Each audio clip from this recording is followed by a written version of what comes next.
இப்போ ஒரு காஞ்ச மிளகா தேங்காய் இதை வச்சு ஒரு துவையல் மாதிரி பண்ணலாங்க. இது வந்து இட்லி தோசைக்கு கூட கொஞ்சம் லிக்விட் பண்ணிட்டு நீங்கள் பண்ணிங்கன்னா சட்னி ரொம்ப நல்லா இருக்குங்க. துவையலாகவும் நீங்கள் தாளித்து வச்சு சாப்பிட்லாம். இது ரசம் சாதத்துக்கு தொட்டுக்கிறதுக்கு அவ்வளோ நல்லா இருக்குங்க.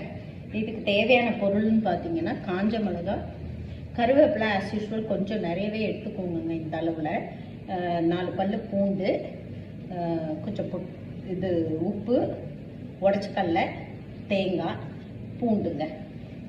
இந்த பொருள் எல்லாத்தையுமே நான் வந்து அம்மியில் வச்சு அரைச்சிருக்கேங்க.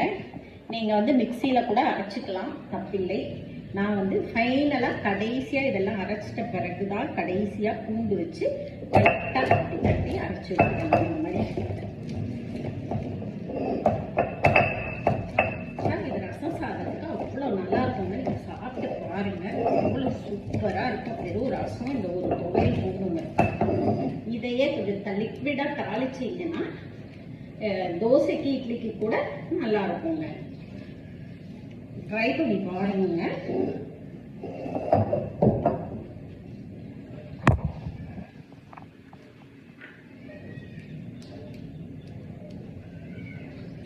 இப்படி வரும் இந்த சட்னி. இப்படி இருக்கும் உங்க சட்னி. சூப்பராக இருக்கும். செஞ்சு பாருங்க, சாப்பிட்டு பாருங்க.